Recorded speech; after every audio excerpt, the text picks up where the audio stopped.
Oke, selamat sore saudara sekalian. Terima kasih kita bertemu kembali dan kita akan melanjutkan percakapan kita yang lalu, yaitu tentang merdeka. Merdeka itu 3 aspek yang harus lengkap semua, yaitu tidak mau dijajah, tidak mau menjajah, dan tidak membiarkan terjadinya penjajahan. Ketiga aspek itu harus lengkap semua ada pada orang yang mempunyai jiwa merdeka. Nah, apa ukuran merdeka itu? Yaitu harkat martabat sebagai manusia. Kalau ada orang yang terkurangi, apalagi terhapuskan harkat martabatnya sebagai manusia, berarti terjadi penjajahan di situ, dan itu tidak boleh. Itu harus diperjuangkan supaya orang itu bisa bebas dan pulih memiliki harkat dan martabat sebagai manusia. Nah, penjajahan itu bisa terjadi di semua aspek kehidupan, semua aspek kehidupan. Di dalam rumah tangga bisa terjadi juga penjajahan, di kehidupan bersama masyarakat, bangsa, negara, komunitas agama dan sebagainya, semua di semua aspek kehidupan bisa terjadi penjajahan itu. Syukur sekarang sudah tidak ada, atau paling tidak yang saya tidak mendengar ya, paling tidak. Tapi dulu misalnya di bidang pendidikan juga terjadi penjajahan, itu anak oleh orang tuanya dianiaya, atau murid oleh gurunya dianiaya. Nah, itu penjajahan. Nah, sekarang mestinya itu tidak lagi terjadi. Yang mulai sadar dan memperlakukan anak juga bermartabat manusia, tidak dijadikan objek pelampiasan nafsu marah atau hal yang lain. Demikian juga di bidang pendidikan ya, sekolah formal. Nah, dari antara sekian banyak aspek kehidupan itu, penjajahan itu mudah terjadi di 2 lembaga. Di 2 lembaga ini penjajahan mudah sekali terjadi. Mengapa? Karena di kedua lembaga ini itu mempunyai kekuatan untuk memaksa. 2 lembaga yang saya maksudkan adalah lembaga agama dan negara. Nah, di 2 lembaga ini karena mempunyai kekuatan untuk memaksa, maka mudah sekali terjadi penjajahan atau penindasan. Di bidang agama saya mulai. Di lembaga agama mudah sekali terjadi penjajahan atau penindasan, yaitu kalau ada anggota komunitas agama itu dianggap berdosa. Itu dianggap menyeleweng dari ajaran atau aturan agama itu. Maka orang itu biasanya selalu diancam dengan hukuman neraka. Tetapi bukan hanya hukuman neraka, juga diancam oleh hukuman pengucilan dari komunitasnya itu. Nah, mestinya lembaga agama itu kan dikaruniakan, agama itu diciptakan, diberikan atau diciptakan itu supaya manusia berbahagia, merasakan kehidupan yang berbahagia total. Berbahagia total itu disebut sorga, merasakan kehidupan sorga di dunia ini gitu. Maka Allah disembah dan sebagainya itu karena kehidupan yang di sana itu supaya terjadi di sini. Maka orang dibimbing dengan agama. Oleh sebab itu di dalam komunitas agama, terutama para pemimpin agama tetapi juga anggota komunitas agama itu harus mengembangkan penyadaran, bukan pemaksaan. Yang harus dikembangkan adalah penyadaran, bukan pemaksaan. Memotivasi terus-menerus tetapi bukan memaksa orang. Kalau kamu tidak begini maka kamu ancamannya masuk neraka misalnya, atau kemudian secara konkret juga dikeluarkan dari komunitas itu.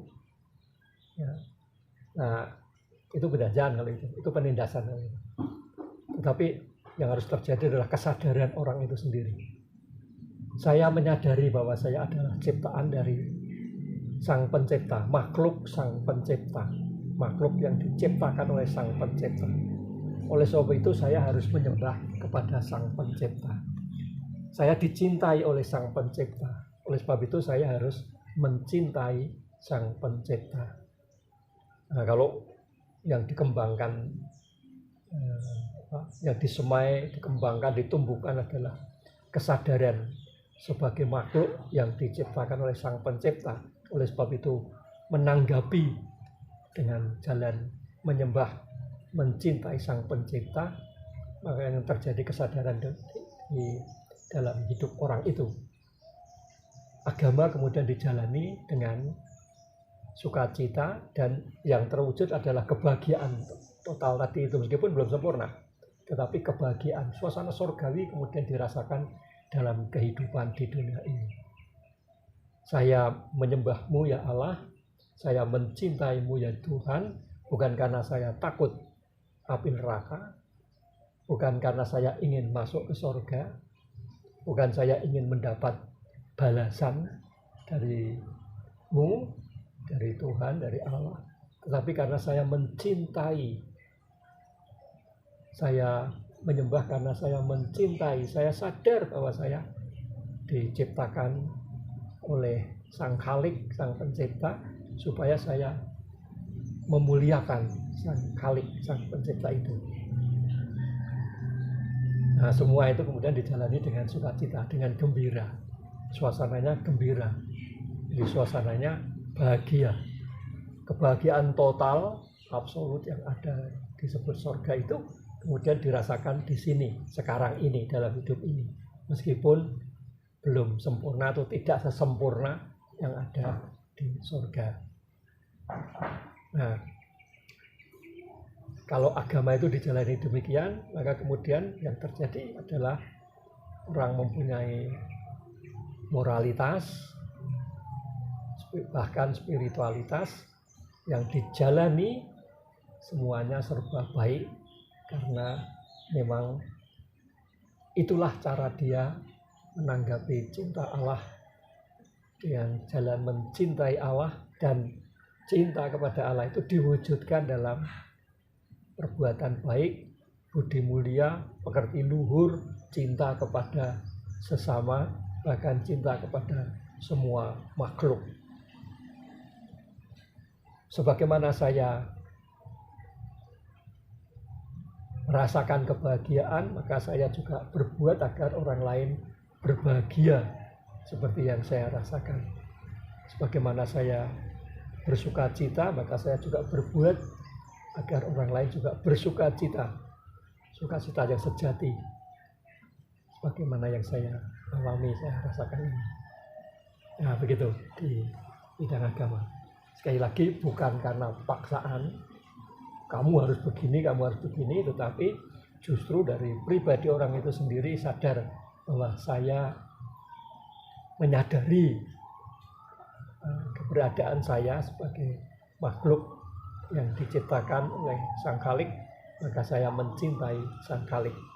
Saya jalani hidup ini untuk memuliakan Sang Khalik, dan dengan demikian saya merasakan kebahagiaan sebagaimana kebahagiaan total yang ada di surga. Meskipun di dunia ini ya tidak mungkin atau belum mungkin kebahagiaan dirasakan secara total, secara sempurna. Total itu secara sempurna, mungkin itu ya. Ya, tapi sudah dirasakan di sini. Nah, dengan demikian dari sumber itu mengalir terus kebahagiaan-kebahagiaan yang membahagiakan pihak lain, sesama, bahkan makhluk yang lain, ciptaan yang lain. Oke, ini kemerdekaan di lembaga agama. Di lembaga negara yang perlu diwaspadai adalah supaya negara itu kan kehidupan bersama. Kehidupan bersama ini bertujuan untuk semua komponen atau warga bangsa dari negara itu merasakan kesejahteraan lahir dan batin. Kesejahteraan lahir dan batin. Nah, oleh sebab itu orientasinya harus kepada kesejahteraan lahir dan batin. Nah, dari sekian banyak sistem bernegara, satu-satunya sistem yang terbaik, meskipun tetap ada juga cacatnya atau kekurangannya, tetapi itu sistem yang paling baik adalah demokrasi. Nah, dengan sistem demokrasi itu sebenarnya kecenderungan terjadinya penjajahan atau penindasan itu makin dikurangi karena ada kontrol terhadap pemegang kekuasaan. Pemegang kekuasaan tidak bisa sewenang-wenang, tetapi ada yang mengontrol, yaitu rakyat. Demokrasi itu dari rakyat, oleh rakyat, untuk rakyat. Orientasinya atau tujuannya apa? Kesejahteraan bersama. Nah, tetapi yang harus diwaspadai adalah demokrasi. Demokrasi itu asalnya dari demos dan kratos. Demos itu rakyat. Itu bisa berubah menjadi demon. Demon itu iblis. Jadi rakyat juga bisa berubah menjadi iblis. Oleh sebab itu harus diwaspadai supaya jangan sampai demokrasi berubah menjadi demonkrasi, pemerintahan oleh iblis. Pemerintahan oleh iblis itu kalau terjadi diktator mayoritas atau tirani minoritas. Oleh sebab itu dalam demokrasi seharusnya tidak ada mayoritas dan minoritas. Yang ada adalah pemilihan pemimpin, baik eksekutif maupun legislatif. Nah, pemimpin itu dipilih dan yang mendapatkan suara terbanyak itu yang terpilih. Itu memang demokrasi. Tetapi setelah dia terpilih, maka seharusnya sudah tidak ada lagi mayoritas dan minoritas. Setelah orang itu terpilih baik di legislatif, ini kan juga terpilih sebagai pejabat eksekutif, orientasi pelayanannya, tujuan pelayanan adalah kesejahteraan bersama seluruh komponen bangsa itu, kesejahteraan lahir batin dari seluruh bangsa itu. Jadi sudah bukan lagi mayoritas dan minoritas. Kalau kemudian mayoritas berubah menjadi demonkrasi. Demikian juga kalau kemudian siapa yang meskipun dia minoritas tapi kemudian memaksakan, nah itu juga berubah jadi demon. Bukan demos tapi demon, iblis. Bukan rakyat tapi iblis. Nah di situ harus diwaspadai.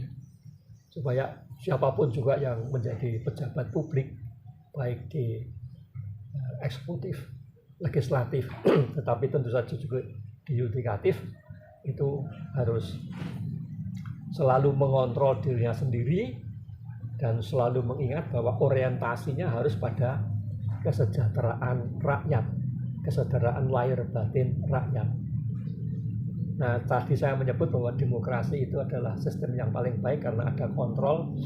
Dulu kontrolnya itu antar mereka ya,